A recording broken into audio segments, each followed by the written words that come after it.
Damos la bienvenida a la doctora Caroline Ávila, catedrática universitaria, PhD en Comunicación Política. Caroline, muy buenos días. Hay varios temas sobre los cuales hablar, entre los cuales está, de hecho, el inicio ya de esta campaña electoral, con la pre-campaña que algunos candidatos están realizando en diversas partes del país, incluyendo la ciudad de Cuenca, pero es ineludible comenzar por el juicio político que se dio la noche de ayer, que cesó en sus funciones a María Paula Romo, la ministra más visible, con mejor imagen, incluso posiblemente del gabinete del presidente Lenín Moreno. Hace pocos minutos acabamos de hablar con Lourdes Cuesta, quien intentó ser ponente en otro juicio que fracasó en la Asamblea en contra de la ministra. Le hemos preguntado quién gana con este juicio y ella lo que ha señalado es que nadie gana.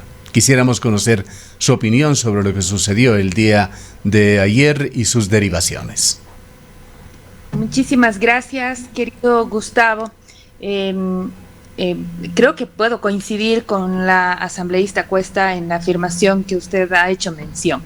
En una situación de estas, la verdad es que nadie gana, ¿no? Nadie quiere que el país se mueva de manera convulsionada en materia política, como ha pasado en este gobierno.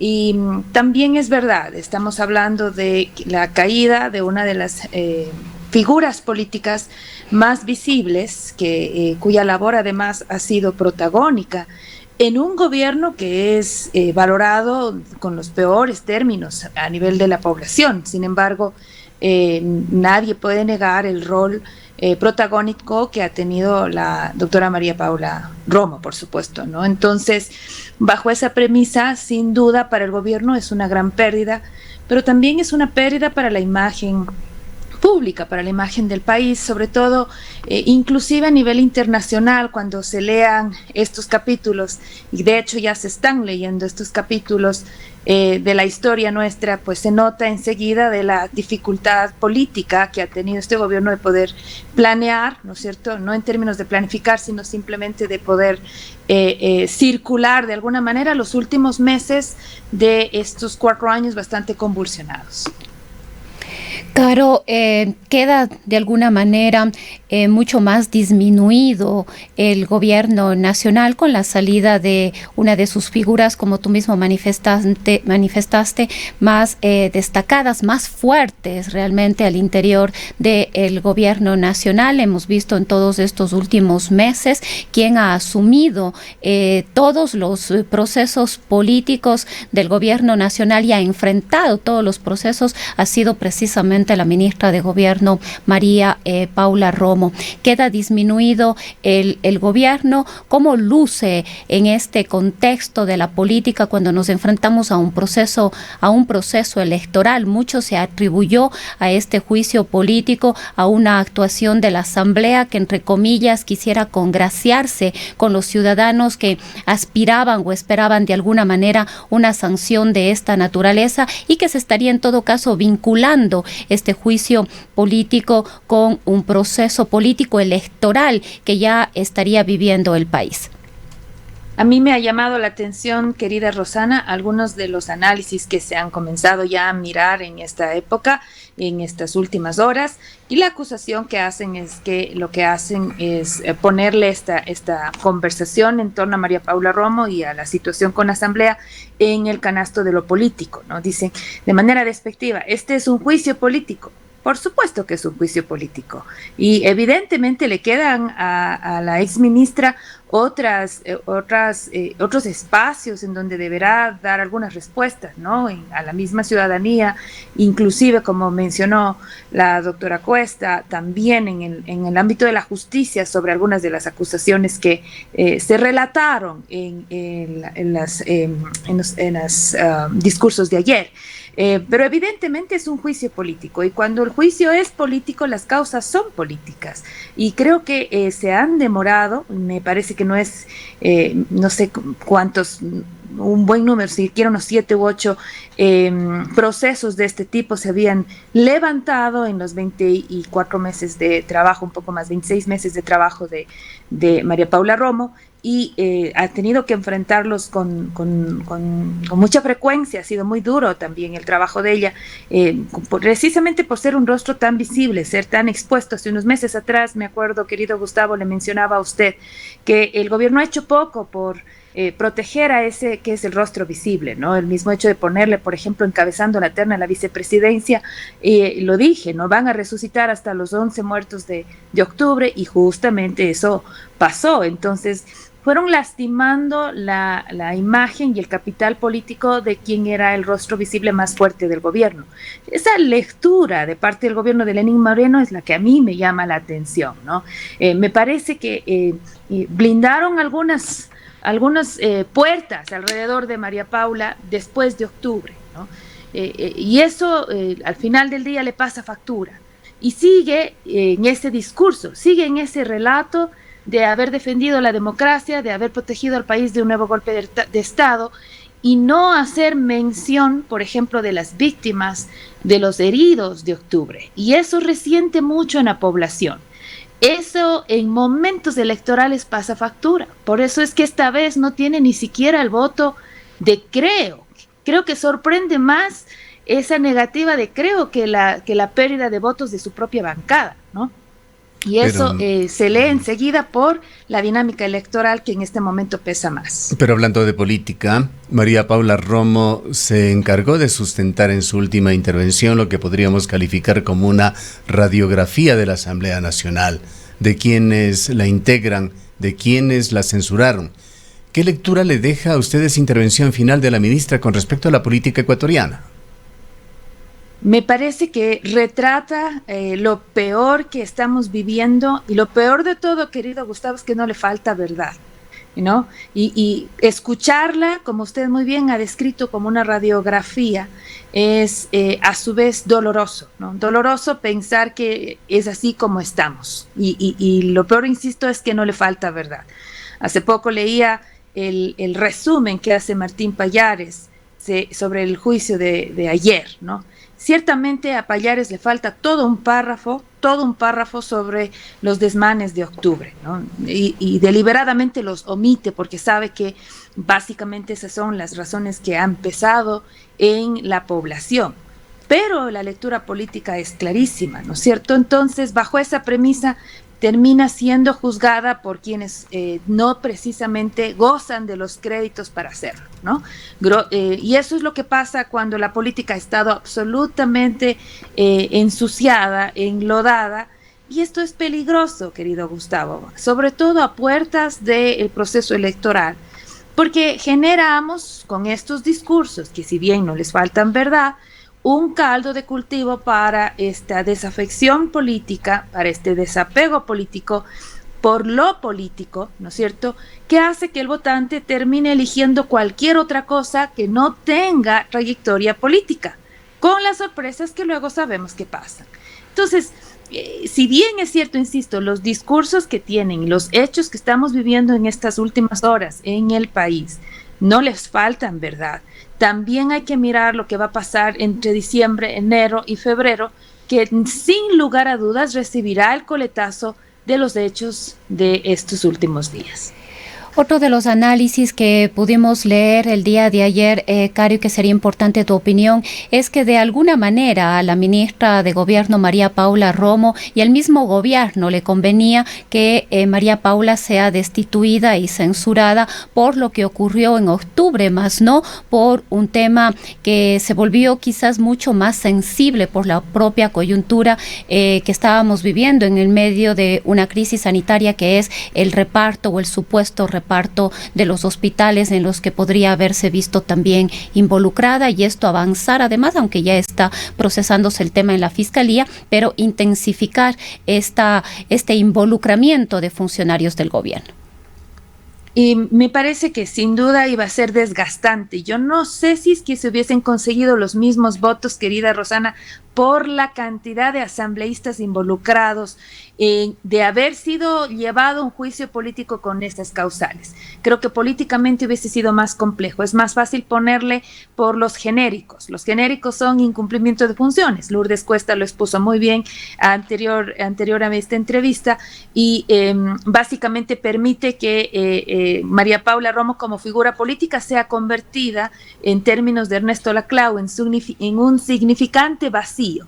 ¿Qué quiere decir eso? Que pierde su rol, diremos, que pierde esa definición típica y que recibe en sí mismo todos los otros elementos que se están acumulando sobre esta tensión política tan fuerte que recibe el gobierno. Entonces se vuelve este receptor de lo sucio, de la transgresión a lo normal, a estas buenas formas de hacer política, y lamentablemente tampoco se muestra María Paula en un rol más sensible, ¿no? Es interesante ver la transformación de esta mujer, de esta figura política en tan pocos años, ¿no? En tan pocos años.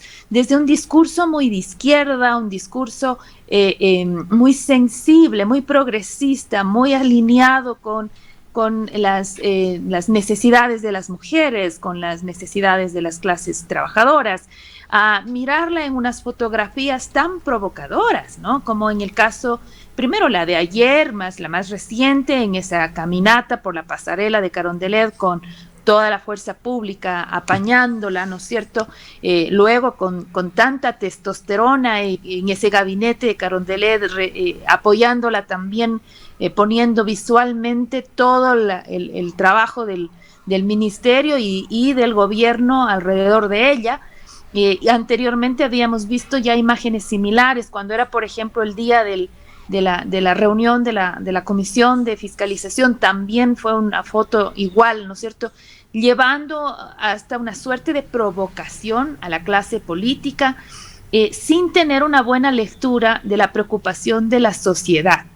Ese desprendimiento de la sociedad que recibe, diremos, este momento como lectura de estas últimas horas, que se recibe como lectura de las últimas horas, es lo que me ha llamado la atención poderosamente, porque contradice completamente la plataforma política que María Paula Romo como figura tenía, ¿no?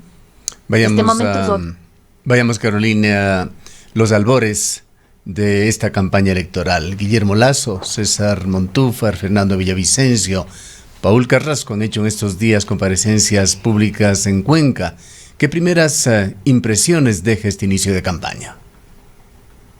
Bueno, pues como todo inicio, todavía están más preocupados, me parece, en una conversación de lo superficial, de demostrarse públicamente, de hacer actos de presencia, yo creí que no se iban a dar, pero veo que ya en este minuto nos hemos relajado todos con el COVID, entonces los paseos, las caravanas y los abrazos siguen dándose. Habrá que ver qué pasa luego, si es que yo no creo, por ejemplo, que Guillermo Lasso esté en una condición de salud para exponerse de esa manera, ¿no? Entonces, sin embargo, entiendo que deben estar con todos los cuidados del caso. Igual, en política se ve de todo y eso es lo que justamente estamos observando. Siento que es una campaña que Guillermo Lasso la tiene lanzada desde hace mucho tiempo atrás, está mucho más empoderado, posicionado, lo cual también le vuelve más preocupado. ¿Por qué? Porque en las últimas semanas no ha habido precisamente un movimiento en los números alrededor de su propuesta. Siento que eso también da lugar al cambio de eslogan que han tenido ahora, que están más anclados en su capacidad. Anteriormente estaban conversando sobre la unidad. Nos damos cuenta que esa unidad está bastante floja y que, sobre todo, como sucede siempre en política, Gustavo, 1 más 1 no siempre es 2. Entonces, la alianza con el Partido Social Cristiano no necesariamente se está traduciendo en votos. Evidentemente es pronto, ¿no? Todavía muy pronto, habrá que ver qué pasa hasta enero. Siempre en estos procesos no es velocidad, sino resistencia, así que hasta el último me imagino que estarán buscando conseguir la unidad de la derecha, que es lo que le va a permitir a Guillermo Lasso llegar a esa segunda vuelta añorada. Yo creo que Montúfar probablemente no no logra todavía rescatar un posicionamiento que le permita al menos salirse del pelotón en donde momento todavía está. Si bien es cierto, él tiene un muy buen discurso y una imagen clara en cierto sector de la población, sobre todo el académico, el periodístico, el de la élite, ¿no es cierto? No logra llegar a la población en general, ¿no? Entonces, me recuerda mucho a Velázquez cuando a finales de los 90 hacía su campaña. Todos los que le conocían le reconocían inteligente, capacitado, pero nadie daba el voto. Entonces le hace falta ese siguiente paso, el paso a la movilización, al llegar y conquistar ese voto, y no necesariamente ha lanzado todavía su campaña, por lo tanto está todavía por verse qué otras cosas podría proponer a fin de activar. Creo que su foco está más en la parte de la asamblea. Creo que si logra colocar unos 2, 3 puestos allí, aunque sea por el resquicio de las minorías que el método Webster podría permitirle, para Concertación Ciudadana sería un resultado sumamente interesante. De Carrasco, el problema que ha tenido es que no ha logrado todavía consolidar su propuesta política nacional. Recientemente obtuvo las autorizaciones del caso, así que me imagino que estarán articulando eso, y me imagino también que tanto como a él, igual a César Montúfar, el tema económico no va a ser menor en términos de preocupaciones que van a tener que absolver para desarrollar una campaña nacional. El discurso de Paul Carrasco, el discurso de Paul Carrasco del día de ayer, por lo menos a mí me resultó un tanto confuso. Pero hablemos de los otros dos candidatos fuertes, de acuerdo con analistas, de acuerdo con las pocas encuestas que han trascendido. Yacu Pérez, que parece que anda en un paseo por la Vía Láctea, y el señor Arauz, que con cada declaración, con cada eslogan, intenta parecerse más a Rafael Correa. Y es que le conviene, querido Gustavo, porque sabe muy bien que es allí en donde va a rasguñar los votos. Recuerde que esta es una competencia en 2 tiempos, ¿no? Y con objetivos muy distintos, y probablemente, Gustavo, con campañas diferentes en la primera y la segunda vuelta. Por eso se explica lo de Arauz y también lo de Pérez Guartambel, ¿no? El objetivo político y electoral en este momento es pasar a segunda vuelta. En el caso de Yacu Pérez, no tiene ni la visibilidad ni el conocimiento que, por ejemplo, tiene Guillermo Lasso o Rafael Correa. Digo Rafael Correa porque Arauz tiene que apegarse a esa figura, eso está claro. Pero Yacu Pérez no, por lo tanto, ese paseo, esa caminata, ese recorrido, ese puerta a puerta, es lo único que este momento puede hacer, y ojo, lo hace bien. No sabemos nosotros lo que hizo en Azuay, y con una campaña silenciosa, con un recorrido muy humilde, muy modesto, se fue llevando voto a voto, y creo que él está pensando hacer lo mismo en el país. No creo que le alcance el tiempo, Gustavo, pero eso está haciendo, eso está claro. Ahora, que se equivoca, también se equivoca, y se equivoca fuerte, ¿no? Y hemos visto que la campaña de Pachacutic ha tenido sus altos y bajos, ¿no? De entrada, el no poder consolidar con una vicepresidenciable que le sume, que le aporte, pues eso sin duda fue un golpe fuerte, y que evidentemente vemos que el rol de su actual vicepresidente es absolutamente secundario, ¿no es cierto? En el caso de las estrategias que está utilizando a nivel del uso de memes, por ejemplo, son riesgosas y nos da para meter la pata, como se dice en términos coloquiales. Si bien es cierto, el primer esfuerzo fue interesante, la circulación de esta suerte de caricatura, pero todavía en términos positivos. La segunda, la del osito, fue terrible, ¿no? Entonces, evidentemente eso lastima, y ese es el riesgo de estar en ese sector.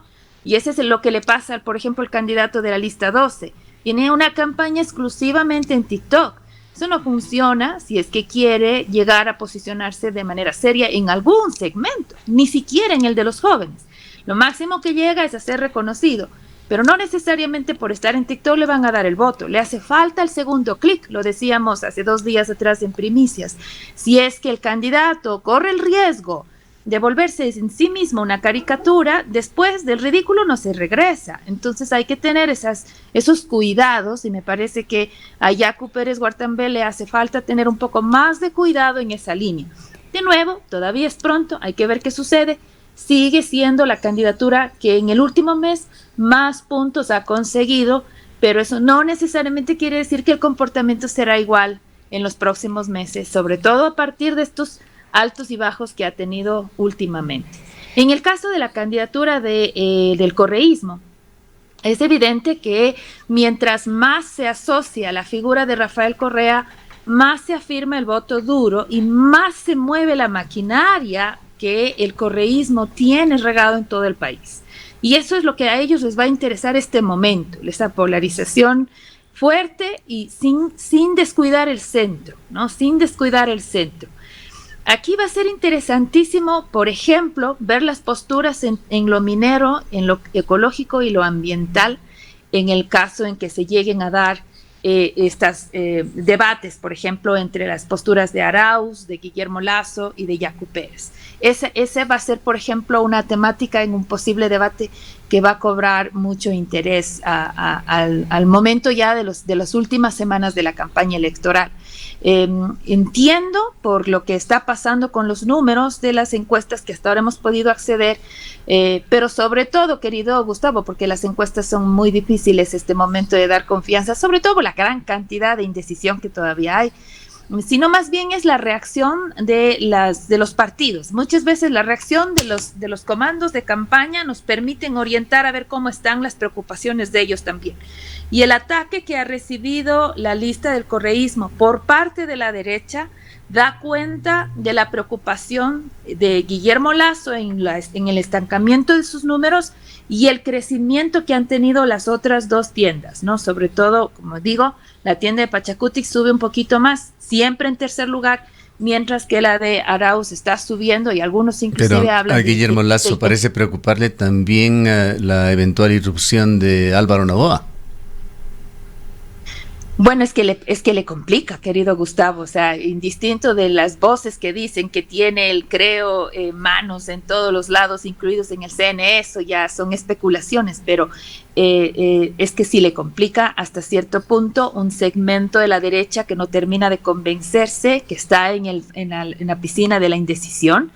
Le complica también a este segmento, yo creo, al menos con Álvaro Noboa, este segmento millennial, casi centennial más que millennial, que no conoce al Álvaro Noboa que usted y yo conocemos, jóvenes como somos los dos, pero que sí está pendiente de descubrir a este millonario, ¿no es cierto?, que no le interesa robar porque ya tiene la plata y que además encima es todo desenfadado y demás, que provoca ciertas intereses, por decirlo de alguna manera. Entonces, una inmersión de una participación de Álvaro Noboa en esta papeleta le hubiese complicado, por supuesto, a Guillermo Lasso. Entiendo que todavía hay pugnas, hay que ver qué pasa. Al final, esa es otra cosa muy extraña, ¿no? Que ponía en un Twitter, en un lenguaje muy coloquial, ¿qué onda entre el CNE y el TSE? Ya estamos tan cerca, ¿no?, de las elecciones y no logramos configurar la papeleta. Entonces, ahora, particularmente en la historia nuestra, yo no he visto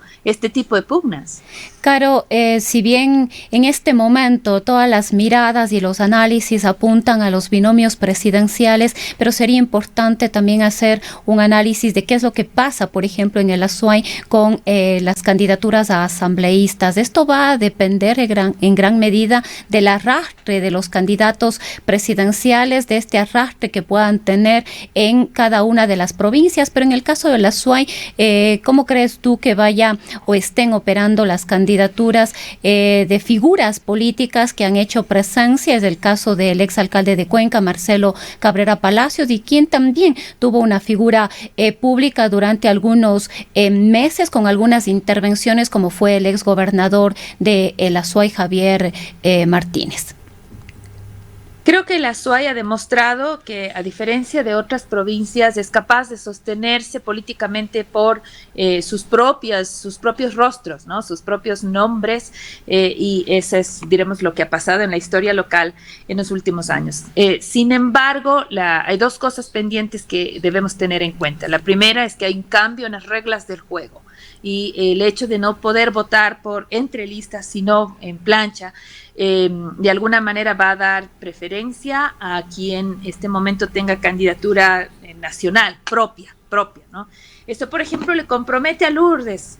Acabamos de escucharla porque ella está con el Partido Social Cristiano y no terminamos de asociar a Guillermo Lazo con el Partido Social Cristiano. Entonces es mucho más fácil que Pepe Jara saque 1 o 2 puestos con la Bernarda Ordóñez, que Lourdes salga en una suerte de tercer lugar en el Partido Social Cristiano.